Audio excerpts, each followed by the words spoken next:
Bueno, está el ministro Quirós con nosotros. Ministro, estamos a distancia, ¿no? Estaba mirando eso, justo. No, por eso, nosotros tenemos todo marcadito acá. Está muy bien. Después de haberlo escuchado, quiero arrancar con esto. La otra día con Romina Mangel, donde contaba que abrazaba, que sus hijos a distancia, que comían en horario distinto o en lugares distintos, que su mujer creo que le ponía una sábana, una frazada para abrazarlo. Con todo respeto, me metió más miedo. No, la intención no es dar miedo. En realidad el objetivo de esos comentarios estuvieron orientados a poner en la agenda pública y en el debate público que la mayoría de los contagios están ocurriendo dentro de las casas. Todo el mundo mira si alguien por la calle tiene bien puesto el barbijo o no, pero la realidad es que los contagios ocurren dentro de las casas. Cuando nos encontramos la familia, los amigos, o incluso dentro de tu propia familia tenés a alguien que tiene mucha exposición social, como puede ser un adolescente, una persona que tenga por necesidad que salir mucho, y los contagios intradomicilio intraoficina son la principal fuente de contagio. Eso me interesa. ¿Cuáles serían los 2-3 puntos hoy de mayor contagio? Porque todo el mundo dice el colegio, los chicos. No. Los colegios no están incluidos en este decreto. No, porque además lo tenemos muy estudiado y hay otras experiencias internacionales que dicen lo mismo, ¿no? Que las actividades económicas o sociales con protocolo que es medible y cumplible son de bajo riesgo. Ninguna tiene ningún riesgo, porque cualquiera que estuviera contagiado puede contagiar. Pero te pongo un ejemplo para no hablar solamente de la escolaridad. El teatro, con los protocolos que tiene el teatro argentino hoy, el porteño que yo pude observar, la verdad es que no se ve ningún riesgo. A lo sumo podrá ver que alguien tenga algún contagio, pero no es un lugar de contagio que va a cambiar la curva. ¿Cuáles serían hoy? Usted le tenía que decir a la gente, che, eviten esto. Se llaman espacios supercontagiadores, aquellos lugares donde estás durante un tiempo más prolongado, en un lugar mal ventilado, donde hay mucha gente. Entonces, típicamente es un conjunto de familias que se encuentran un sábado a la noche para compartir una cena, o un grupo de amigos de trabajo que se encuentra en la oficina para almorzar, o que se cuidan durante todo el día, pero cuando van a almorzar tienen una mesa chica donde almuerzan todos juntos. Y eso es lo que quise decir la vez pasada, un poco contando Yo lo entendí. Intimidades. Lo que digo, si el ministro hace esto, nosotros estamos haciendo algo mal. Claro. Sí, es que vos fíjate, porque esto es muy típico. Ustedes deben conocer gente que se ha enfermado. Sí. Y le habrá pasado ¿cuál es el modelo típico? Vos tenés un encuentro social o familiar, estás todo bien, estás con gente que querés, no te cuidás, estás con gente amiga, la que conocés desde chico, nadie está enfermo, así que ¿para qué te vas a cuidar? A los 2 días te suena el teléfono y dices, che, te quiero decir una cosa, al otro día me sentí mal, me testé y me dio positivo. Y ahora vos sos un contacto estrecho. Es el modelo más común. Es decir, ¿qué quiere decir esto? El 70% de las personas que te contagian, al momento de contagiarse, están sanas. Claro. Doctor, ayer cuando habló el presidente, después Santiago Cafiero acá lo confirmó 2 o 3 veces, le preguntamos, ¿por qué 3 semanas? ¿Por qué esa ventana exacta? ¿Por qué 3 y no 4? Y si después de 3 va a haber 3 más, 3 más, 3 más, ¿por qué 3?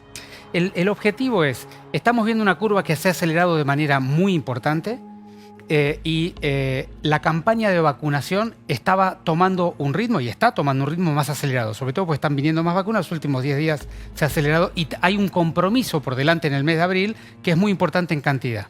Entonces, esto es una carrera entre cuán rápido llega el virus del grupo de gente joven y socializada, que es lo que se está enfermando hoy, al grupo de gente más vulnerable. ¿Cuál es la velocidad de transferencia de esto que te cuento, de los encuentros sociales que luego van al abuelo o a la persona de alguna enfermedad grave?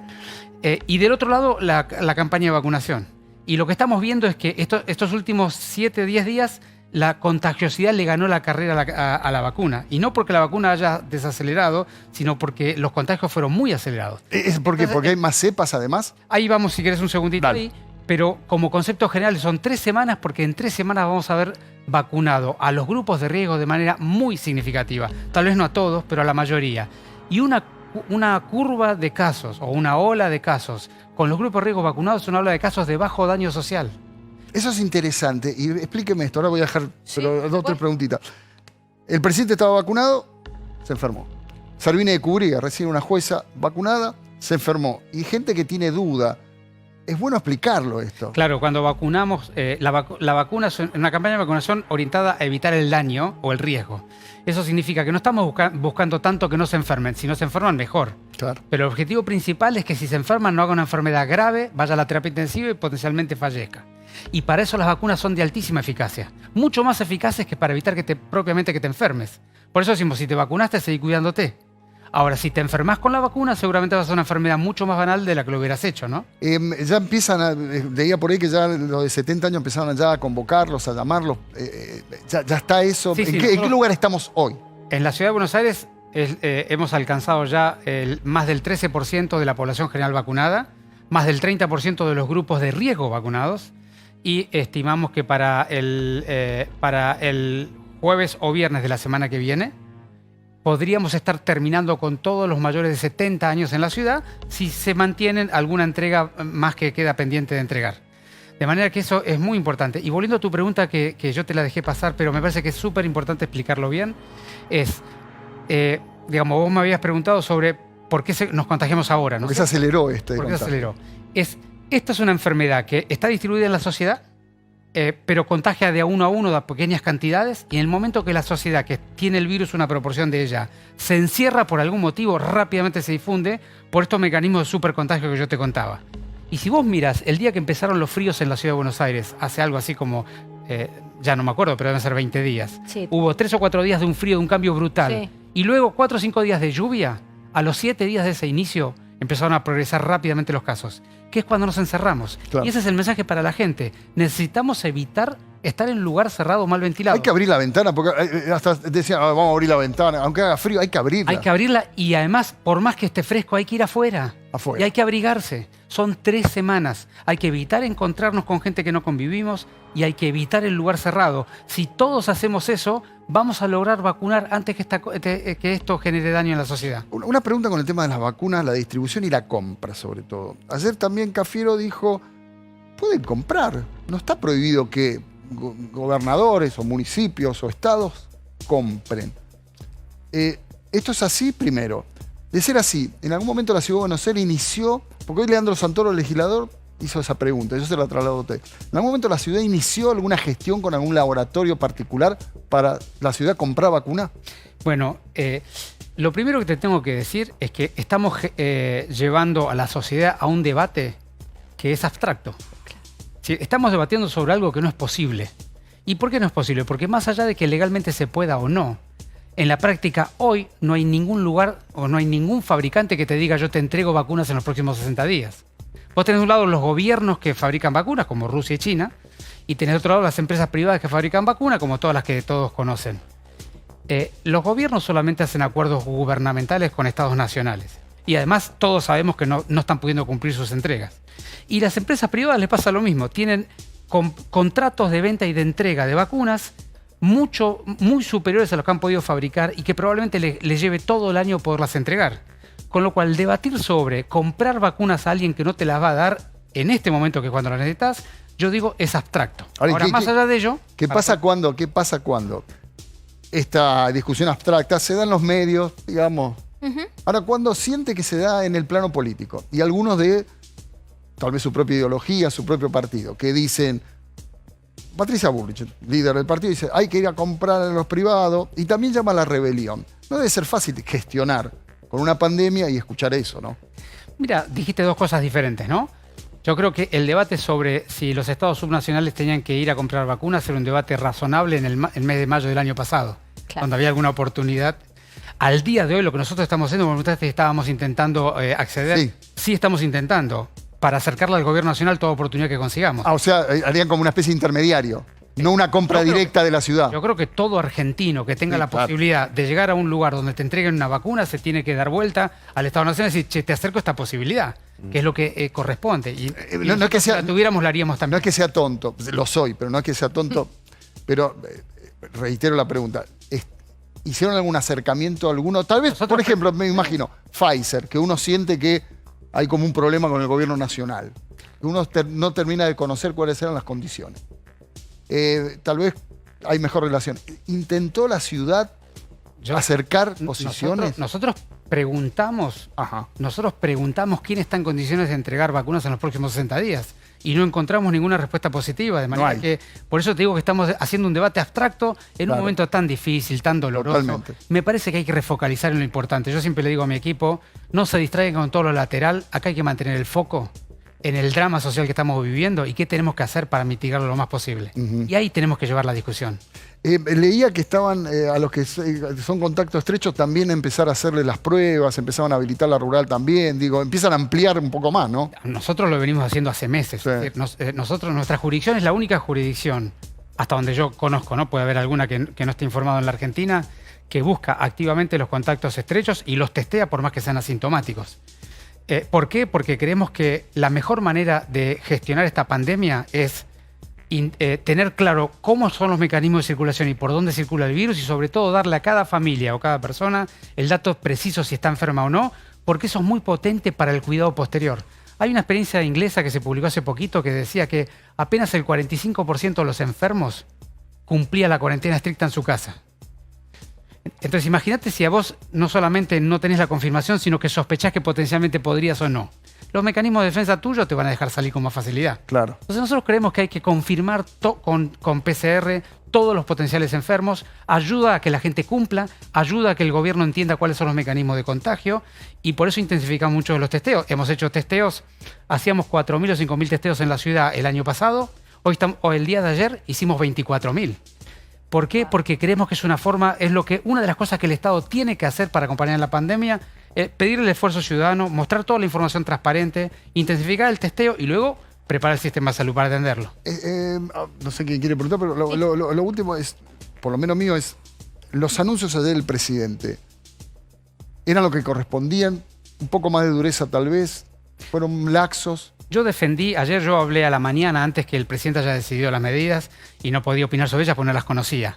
Pero defendí mucho que los anuncios tenían que estar orientados a la nocturnidad, lugar donde se pierden los protocolos y la capacidad de cuidarse, y tenían que estar orientados a los encuentros sociales y familiares en lugares cerrados, y tenían que estar orientados a mejorar el control del transporte público, porque nuestras investigaciones indican que ahí están los problemas hoy. Y además esas intervenciones generan mucho menor daño de la esfera afectiva, emocional y económica de la ciudadanía.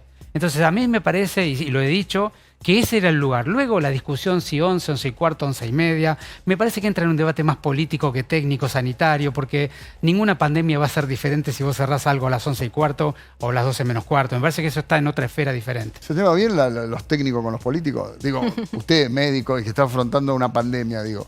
Todo trabajador técnico de la esfera de la salud tiene que entender que hay una dimensión política, una dimensión técnica y una dimensión comunitaria de lo que uno hace y se tiene que entender con el territorio y la comunidad, se tiene que entender con los técnicos y se tiene que entender con los políticos. Si no, no se puede trabajar de esto. Pero digamos que lo político llega hasta usted y algunos de sus colaboradores, no baja, no va al trabajador de salud. Tratan de que no le llegue esa locura, ¿no? Quiero decirte, las políticas sanitarias... Hablo de todas las políticas, ¿eh? Hablo de la política, la política, la del barro, la de vacunemos, eso, no le llega. Eso, lo que yo te digo, ese componente es el que dejamos de costado. Vos Perfecto. no me habrás visto entrar en ningún debate político innecesario. Por eso digo que siento que llega hasta ustedes. Yo cuando me refería a la política es a la política real de comprender qué le pasa a la ciudadanía, cuáles son las estrategias de largo plazo y cómo se pone eso dentro de las restricciones de lo que es manejar el presupuesto público. Recién usted hacía referencia a la importancia de la vacuna, por supuesto, y de estas 3 semanas para seguir vacunando ciudadanos. Hace muy poquitas horas salió en Infobae una nota de Nicolás Pizzi que dice que el viernes, o sea mañana, se terminarían las vacunas en la ciudad de Buenos Aires, que se esperaba un lote de 64.000. Quiero preguntarle primero por la precisión de estos datos, porque muchos porteños nos asustamos un poco con esto. Y por otro lado, ¿cómo vio lo que tiene que ver con la logística de vacunación en la ciudad? No, eso no va a ocurrir. No es un dato preciso el que estás dando. Está bueno que lo aclare porque usted sabe que rebotó muchísimo. Por supuesto, no es un dato preciso, de hecho no es lo que va a ocurrir. Y además tengo que decirte que mi vínculo con la ministra de Salud de la Nación es tan bueno como lo era con Ginés, nos respetamos mucho mutuamente, son un equipo muy profesional y con el cual cada vez que tenemos alguna dificultad, tanto ellos con el territorio porteño o nosotros con las necesidades del apoyo, lo dialogamos y lo resolvemos, de manera que eso te aseguro que no va a ser así. De hecho, le estaba contando a él que tenemos planeado, ya hemos abierto los turnos hasta el día martes de la semana que viene y estamos esperando alguna confirmación para poderlos abrir hasta el día jueves y completar todos los mayores de 70. Ministro, cuando usted habla de esta por ahí relación entre lo técnico y lo político, bueno, pareciera que es virtuosa, pero me imagino que a veces debe haber una tirantez. Una encuesta que dice que la gente no quiere hacer algo y una realidad científica que indica que hay que indicarles que lo deben hacer. Eso por un lado. Y por otro lado, cuando usted en alguna de las explicaciones que da desactiva argumentos de la oposición, como por ejemplo, la oposición dice tendríamos que comprar vacunas particularmente y usted dice no se puede, ¿lo retan después? ¿Lo llama alguien del mismo partido para el cual usted es funcionario y le dice no digas esto porque nos tirás en contra el argumento? No, retar no está dentro del diccionario, no me ha pasado hasta el día de hoy, pero volvemos un segundito sobre tu planteo, Ángela, y es así. La actividad pública significa y asume que tenés que comprender la mirada diversa de un conjunto de ciudadanos y de un conjunto de referentes y líderes intermedios y organizaciones intermedias de la sociedad, que son todas parte de lo que vos tenés que gestionar. Digamos, cuando vos sos ministro de Salud, no puedes estar preguntando a cada uno en cada lugar qué ideología o qué mirada política tiene, porque sos responsable de la salud de todos ellos. De manera que desde esa mirada es lo que yo digo es que lo político es una parte integrante de mi trabajo, porque la política desde la mirada de desde un lugar donde tenés que comprender qué siente la ciudadanía y qué espera y qué pretende de vos y al mismo tiempo mostrarle vos los datos que tenés y proponer a la ciudadanía qué camino recorrer. Entonces, desde ese lado yo creo que la política es un componente esencial. Ahora, no de la política de sacar ventaja del otro. ¿Se arma lío cuando usted desactiva argumentos de la oposición? Es que yo nunca desactivo ningún argumento. Yo cada vez que me preguntan algo digo técnicamente y bajo mi convicción de los datos que miro lo que es lo más acercado a la realidad que puedo observar. Y eso es lo que es muy importante porque no hay manera de transitar una pandemia donde vos le tenés que pedir a la gente que pierda alguna libertad o que deje de hacer algo que necesita o quiere hacer y que lo haga por voluntad propia si no confía en vos. Claro. Entonces yo lo que he hecho desde el primer día es veo algo, lo interpreto y lo explico. Por supuesto que no tengo la verdad plena porque cada uno cuando mira ve según su cristal también. Sí. Pero digamos, yo lo que miro y lo que veo, lo mido, lo explico y no me fijo si eso beneficia a un espacio político, otro espacio político, porque la pandemia no da lugar para eso. La pandemia genera demasiado dolor para que tengas una oportunidad de analizar ese debate. Ministro, ya que está acá y es un tan buen médico y explica tan bien, yo me quiero sentar como si estuviera en un consultorio. Acá. ¿Le puedo mostrar? No, me quiero sentar en el consultorio y preguntarle si en 3 semanas nos vamos a cuidar un poco más o guardar o como se quiera llamar o restringir la circulación para que los adultos mayores se terminen de vacunar. El problema está siendo en los que llegan los menores de 40. Pero que si siguen haciendo todo este lío que estamos haciendo de salidas, de nocturnidad y todo eso, vamos a volver a contagiar a los que están vacunados, que se pueden recontagiar. La pregunta básicamente inocente e ignorante, ¿cuándo termina esto? Ay, Dios mío, ministro. Dividamos esto en dos cuestiones. ¿Cuándo vamos a dejar de tener casos o cuándo los casos que tengamos van a generar daño? Cuando los mayores grupos de riesgo se hayan vacunado, vamos a seguir teniendo casos. De hecho, esta ola no va a terminar con la vacuna. La vacuna no evita la ola. Lo que la vacuna evita es que cuando venga la ola te genere enfermedad grave y mortal. Pero, por ejemplo, vos te preguntarías, ¿cuándo terminan las rinitis habituales? A vos no te importa cuándo terminan, todos los inviernos hay. Sí. Ahora, si esa rinitis habitual se transforma en una enfermedad mortal, sí te preocupa.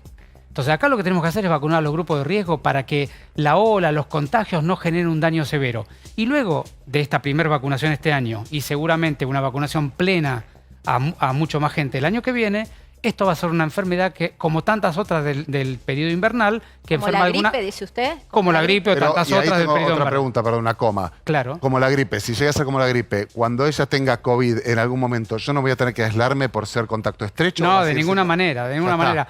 manera. Hoy el gran tema es que hay mucha gente susceptible, así que no tiene ninguna defensa para esta enfermedad. Ajá. Y que un grupo muy grande de la ciudadanía, en la Ciudad de Buenos Aires son 1.200.000 personas.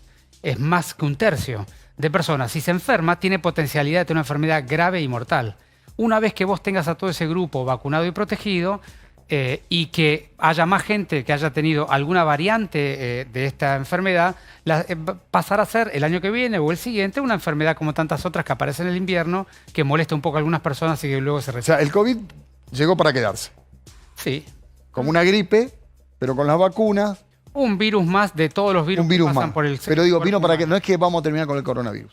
No, desaparecer Por de eso la faz no de la va a Tierra no va a desaparecer. Por eso. Seguramente no. Sí. ¿Y hoy Los cómo virus está? respiratorios son muy difíciles hay algunos virus que son fáciles de hacer desaparecer y otros que no. Los virus respiratorios son difíciles de desaparecer. Y por una pequeña explicación que explica por qué muchos vacunados se pueden enfermar leve. Y es, vos te aplicás una vacuna, te dispara, o sea, lo habrán escuchado, la inmunoglobulina G, ya son todos expertos en Sí, esto. La inmunoglobulina M, la inmunidad celular, que básicamente circula por la sangre. Eso hace que el pulmón, que es el órgano más crítico de esta enfermedad, esté muy protegido. Y entonces vos te vacunas, después te puede acceder al virus, pero al pulmón no llega. Ahora, la inmunidad de la nariz, por hablar un poco de la nariz, boca y garganta, pero la inmunidad de la nariz es inmunidad que no se defiende sobre todo de inmunoglobulina G y M. Es otra inmunoglobulina diferente que está solo en la nariz y que la vacuna no la activa de manera precisa. Por eso vos te puedes enfermar la nariz, pero los pulmones y el cuerpo lo tenés protegido. Y por eso podés contagiar, ¿no? Por eso podés enfermarte de una manera leve y podés contagiar, Claro. pero potencialmente no vas a una enfermedad muy grave. Entonces, como la inmunidad de la nariz no la puedes proteger con la vacuna, por más que vacunes todos los años, la enfermedad la podés tener, pero ya no va a ser un gran problema. Y el ¿Existe la sistema posibilidad- Es la última. Hagan una de ustedes, no sé quién, la muy última. breve el sistema de salud hoy, que es el miedo que todos tenemos y por lo cual Bueno, se han eso es aplicado otra las cosa muy restricciones. importante de explicar. Yo te voy a dar datos muy rápidos y después te voy a explicar lo que está ocurriendo. En el pico de agosto, el subsector privado y la seguridad social llegaron a tener 450 camas ocupadas en terapia intensiva con pacientes COVID. 450, perdón, estoy diciéndote mal. Llegaron a tener 650 camas ocupadas. Hoy tienen 450. Ah, ok. Es decir, que tienen mucho menos, 2/3 partes de lo que tuvieron en aquel momento. Ahora, ¿por qué están todos muy sobrecargados y muy ocupados? Porque venían recuperando un montón de patologías que no se había podido atender en el año anterior.